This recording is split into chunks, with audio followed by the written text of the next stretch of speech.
बेटा, घर का काम कर रही हूँ। अरे खुशी, तू कब आई? माँ की हालत देख के तो लग रहा है कि मैं सही टाइम पे आई हूँ। मम्मी जी, क्या है ये सब? मैंने आपको कपड़े दिए थे ना प्रेस करने के लिए। खुशी, तुम कब आई? भैया, आप बताओगे माँ ने ये हालत अपनी क्यों बना रखी है?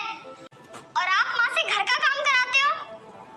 कैसी हालत बना रखी है, इससे क्या मतलब है? ठीक तो है? क्या हुआ है तुम्हारी माँ को? भाभी, आप ये कैसी बातें कर रही हैं? एक तो आप माँ से घर का सारा काम कराती हैं और बोल रही हैं कि माँ एकदम ठीक है।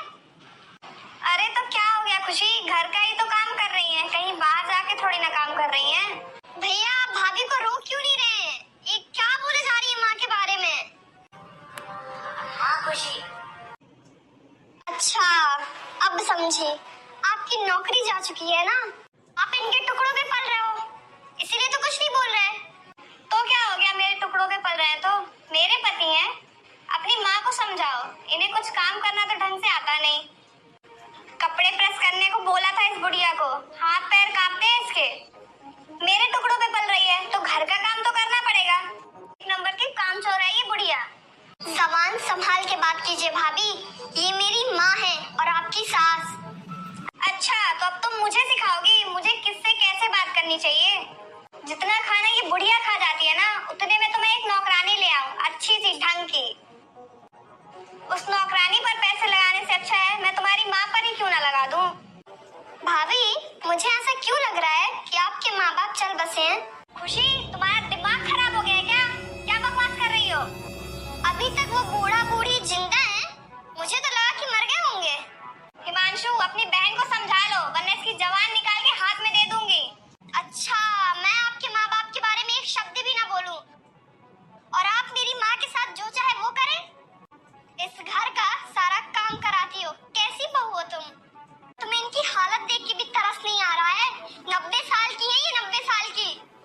इस उम्र में आप इनसे झाड़ू पोछा बर्तन, यहाँ तक कि अपने कपड़े प्रेस करा रही हो। शर्म करो भाभी। कितनी अच्छी सास मिली थी आपको, बेटी की तरह प्यार करती थी आपसे, लेकिन आपने क्या किया? नौकरानी बना के रख दिया। ये नौकरानी क्यों भैया, आपने बताया नहीं? आज ये जिस घर में रह रही है ना, वो घर बंगला गाड़ी माँ ने सब अपने खून पसीने से बनाया है। दिन रात खेतों में मेहनत करती थी, हल चलाती थी, खेत काटती थी, तब जाके आप लोगों को ये ऐशो आराम मिला है। जवानी में इतना काम किया है मेरी माँ ने, कम से कम बुढ़ापे में बैठा के 2 रोटी तो खिला सको। कैसे बेटे हो भैया आप? ये तो पराये घर से आई है, इससे क्या उम्मीद करूं? आपके भी तो भैया भाभी है ना, एक बार जाके घर देख आओ, उनके साथ भी यही सलूक ना हो रहा हो। हाथ पे झाड़ू और दूसरे हाथ पे पोछा। मेरी भाभी में इतनी हिम्मत नहीं है कि वो मेरे माँ बाप से काम करा सके। फिर आपके अंदर इतनी हिम्मत कहाँ से आ गई कि आपने मेरी माँ से नौकरानी की तरह काम कराया? खैर, मैं आपसे क्या बोलूं, जब अपना ही सिक्का खोटा होता है ना, तो दूसरों को क्या दोष देना। भैया, ये आपकी माँ है, आपने इनके साथ ये सब होते कैसे देख लिया? पर पानी में डूब के मर क्यों नहीं गए?